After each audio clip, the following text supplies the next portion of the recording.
Good morning, students. Chapter 9 we have already started.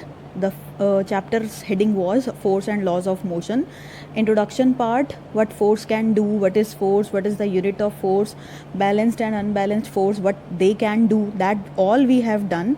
And this first complete page of the chapter and the second page is all about balanced and unbalanced forces. This you can read. Moreover, I have told you, I have explained these topics with example also. Now come to next topic, which is force and laws of first law of motion.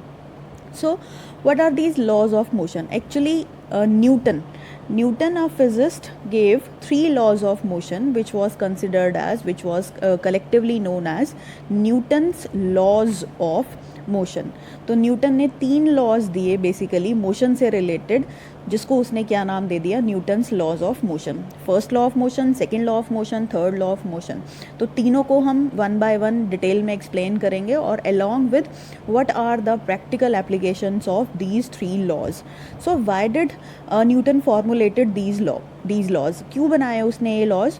क्योंकि Newton के जो laws थे ये daily life में आपका जो motion का type है उसी से रिलेटेड है सब कुछ. तो ही इन्वेंटेड या he has given these laws in order to explain each and every kind of motion of physical objects around us and to understand them in a better. Now on page 116 you see this diagram, figure 9.5.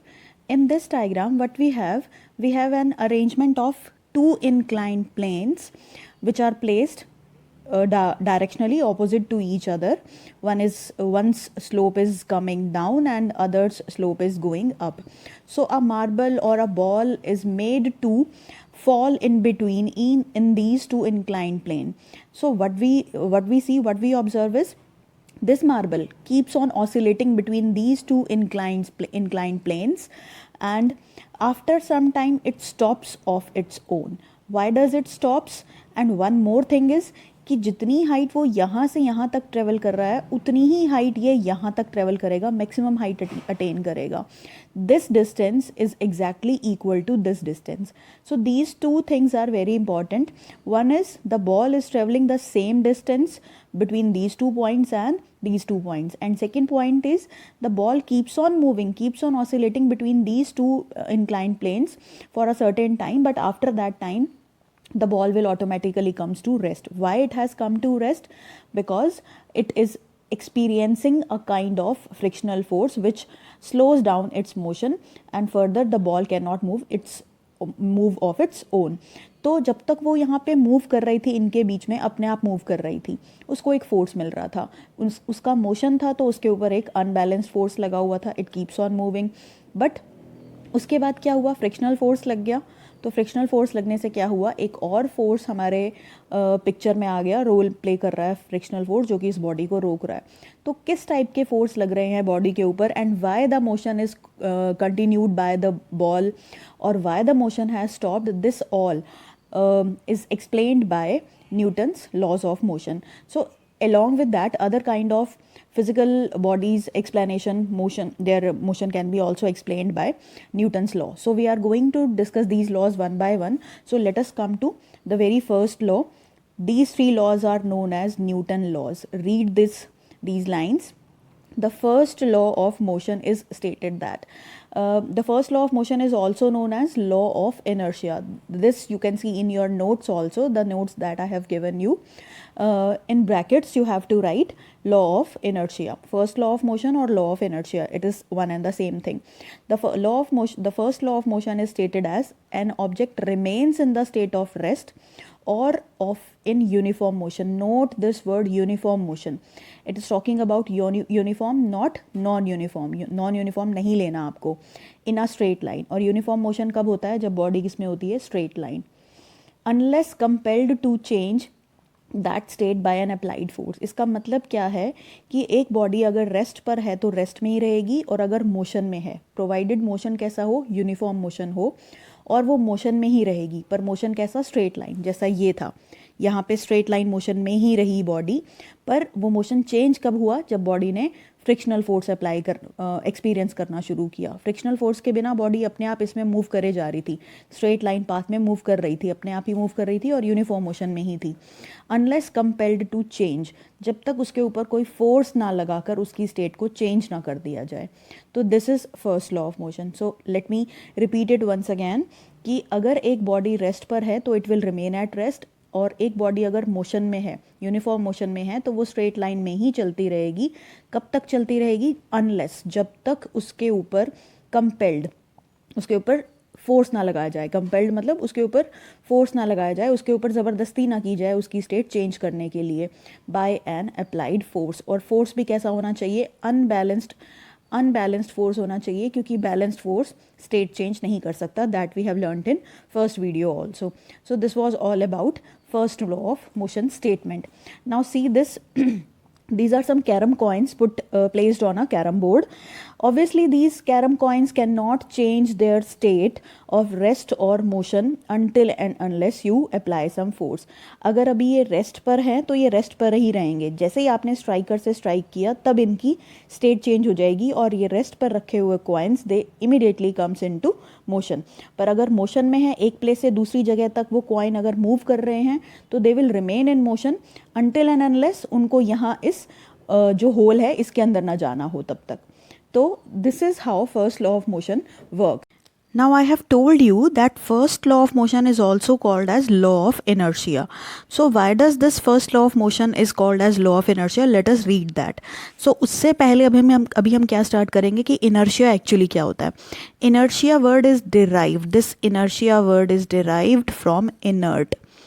Inert रहना means inactive रहना, जिस state में आप हो उसी state में ही रहना। You are resisting any change, you are opposing any change in your state, you wants to remain in whatever state you are.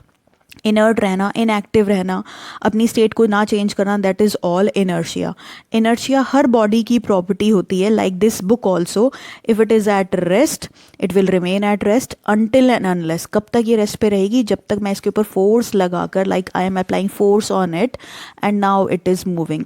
But अगर वो रेस्ट पर है तो वो रेस्ट पर ही है, और मोशन में है तो वो मोशन में ही रहेगी जब तक मैं उसको रोकूँ ना। तो इनर्शिया अब हम स्टार्ट करते हैं। इनर्शिया क्या है? Start reading from this. In other words, all object resist a change in their state of motion.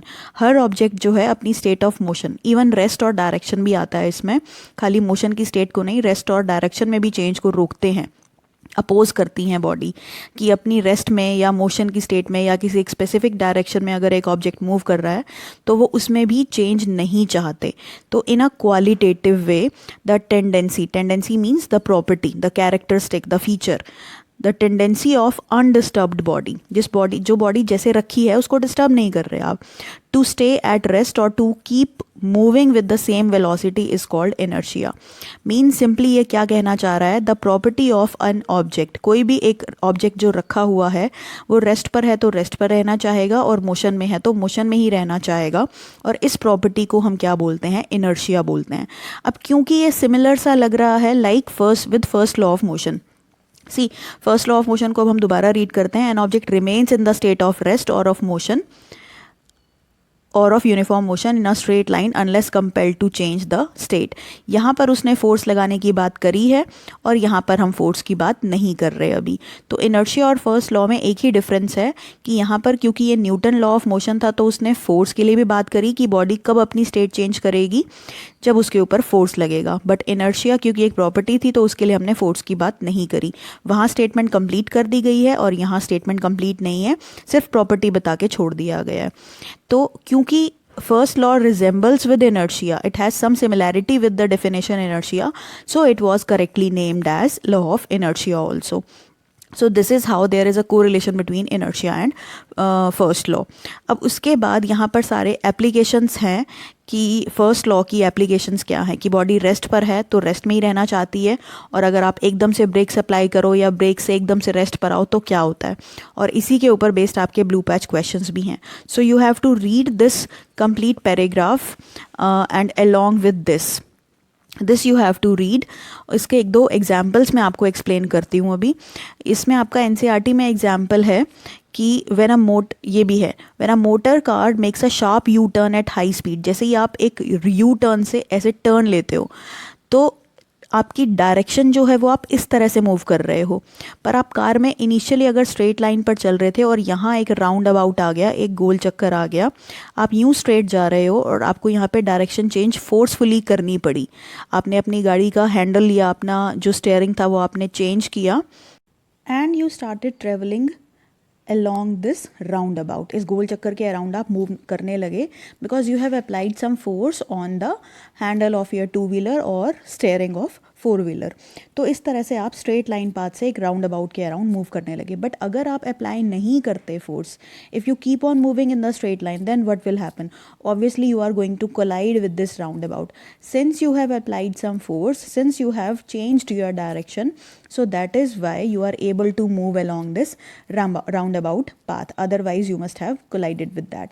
तो inertia क्या कह रहा था कि आप चेंज नहीं करना चाहते बट आपको चेंज करनी पड़ी so as to maintain your movement।